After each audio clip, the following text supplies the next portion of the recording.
مسیح میں سب بہن بھائیوں کو سلام۔ میں ایونجلسٹ ایلون آپ کی خدمت میں حاضر ہوں ایک نئے میسیج کے ساتھ۔ آج کا جو ہمارا میسیج ہے وہ یہ ہے، روح القدس کا بپتسمہ کیوں ضروری ہے۔ روح القدس کا بپتسمہ اس لیے ضروری ہے کیونکہ ہمیں دوسروں کی خدمت کرنے کے لیے روح القدس کی اشد ضرورت ہوتی ہے۔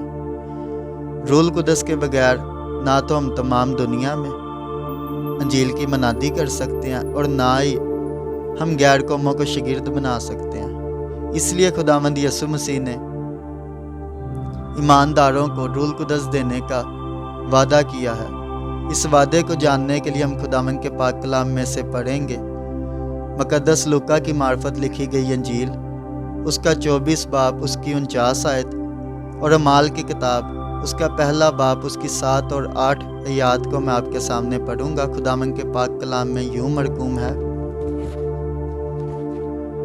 اور دیکھو جس کا میرے باپ نے وعدہ کیا ہے میں اس کو تم پر نازل کروں گا، لیکن جب تک عالم بالا سے تم کو قوت کا لباس نہ ملے اس شہر میں ٹھہرے رہو۔ اس نے ان سے کہا، ان وقتوں اور میعادوں کا جاننا جنہیں باپ نے اپنے ہی اختیار میں رکھا ہے تمہارا کام نہیں، لیکن جب روح القدس تم پر نازل ہوگا تو تم قوت پاؤ گے، اور یروشلم اور تمام یہودیہ اور سامریہ میں بلکہ زمین کی انتہا تک میرے گواہ ہوگے۔ خداوند کا پاک کلام پڑھے، سنے، سمجھے اور عمل کیے جانے پر خداوند کا شکر ہو، خداوند کی برکت ہو۔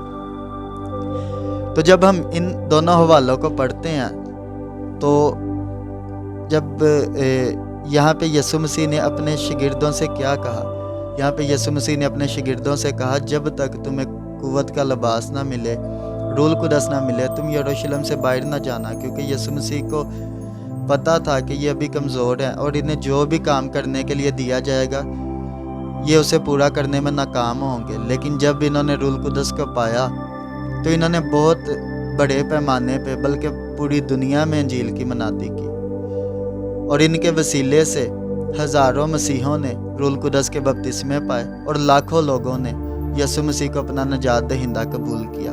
جب یہ انجیل کی بشارت کے لیے جاتے تھے تو روح القدس کی قوت اور قدرت سے ایسے عجائب اور معجزات دکھاتے تھے جس کی وجہ سے لوگ ان کی طرف جی لگاتے تھے۔ جیسے کہ میں نے پچھلے ویڈیو میں بھی فلپس کے بارے میں بتایا تھا جس کا ٹائٹل ہے مبشر کیا ہوتا ہے۔ تو جب سامریہ میں جاتا ہے نا، فلپس جاتا ہے تو وہاں لوگوں جو ان سے بیمار لوگ ہوتے ہیں وہ شفا پاتے ہیں، جو بدروح گرفتہ ہوتے ہیں وہ بدروحوں سے رہائی پاتے ہیں، جو اندھے ہوتے ہیں وہ دیکھتے ہیں، لنگڑے چلتے ہیں، گونگے بولتے ہیں، بہرے سنتے ہیں یسوع مسیح کے نام سے۔ تو لوگ کیا کرتے تھے، لوگوں نے کیا کیا، اس کی باتوں پہ جی لگایا۔ تو جب اس کی باتوں پہ جی لگایا تو وہ روح القدس کی قوت اور قدرت سے جو انجیل میں سے حوالہ جات بتاتا تھا تو وہ یسوع مسیح کی طرف ان کو مائل کرتے تھے اور انہیں بتاتے تھے کہ یسوع مسیح ہمارا نجات دہندہ ہے۔ پھر وہ اپنے گناہوں سے توبہ کرتے تھے اور یسوع مسیح کو اپنا نجات دہندہ قبول کرتے تھے۔ تو یہ کیسے ہوتا تھا؟ یہ روح القدس کی قوت اور قدرت سے ہوتا تھا۔ بہت سارے لوگ ان کی مخالفت کرتے تھے، لیکن جو ان سے مخالفین ہوتے تھے نا، وہ ان کی مخالفت کرنے کے لیے انجیل کے مطابق کوئی بات نہیں ان کو ملتی تھی، کیونکہ یہ لوگوں کو یسوع مسیح کا شاگرد بناتے تھے، نہ کہ اپنا، اور یہ یسوع مسیح کے لوگوں کو یسوع مسیح کے گلے میں شامل کرتے تھے۔ تو اس میں کوئی شک نہیں ہے کہ ہم یسوع مسیح کے نقش قدم پہ چلنے کے لیے بلائے گئے ہیں، اور ہم روح القدس کے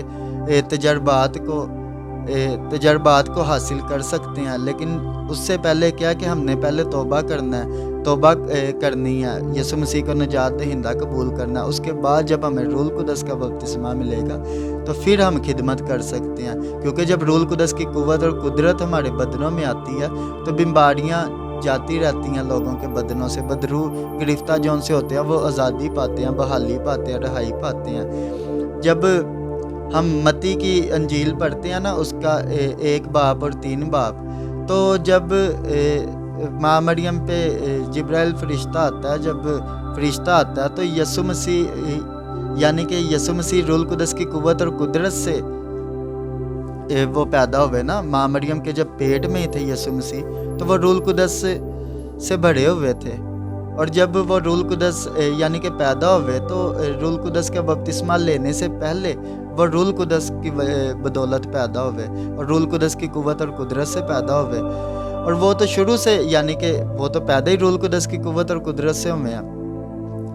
تو لیکن جب انہوں نے خدمت کا آغاز کیا، جب یوحنا سے وہ بپتسمہ لیتے ہیں تو پھر کبوتر کی صورت میں روح القدس ان پہ آ کے ٹھہرتا ہے۔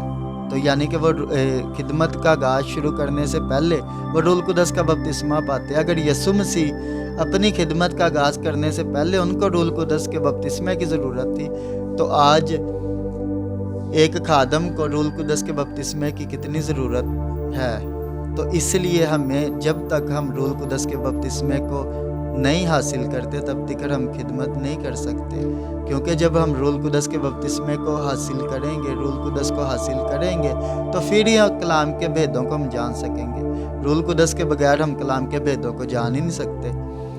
اور جو یسوع مسیح کو قبول کرتا ہے، وہ بپتسمہ لیتا ہے، تو جب بپتسمہ لیتا ہے تو وہ نجات دہندہ قبول کرتا ہے، تو پھر ہی وہ یسوع مسیح کو خداوند کہتا ہے۔ جب تک روح نہیں ہے تو کوئی بھی انسان یسوع مسیح کو خدا نہیں کہہ سکتا۔ جب روح آتا ہے تو وہ ہمیں بتاتا ہے کہ خداوند یسوع مسیح کیا ہے، یسوع مسیح خداوند ہے۔ خداوند آپ کو اس کلام کے وسیلے سے برکت دے۔ اور یہ شارٹ میسیج ہوتا ہے، اگر کوئی بات رہ جاتی ہے تو آپ کمنٹ باکس میں پوچھ لیا کریں۔ اگر میسیج اچھا لگے تو لازمی دوستوں کو شیئر کریں تاکہ وہ بھی اس کلام کے وسیلے سے برکت پائیں۔ اور آپ ایسے ہی اچھے میسیج سننے کے لیے چینل کو سبسکرائب کیا کریں اور آگے شیئر کیا کریں۔ خداوند آپ کو اس کلام کے وسیلے سے برکت دے اور اپنے جلال میں بڑھاتا جائے۔ آمین۔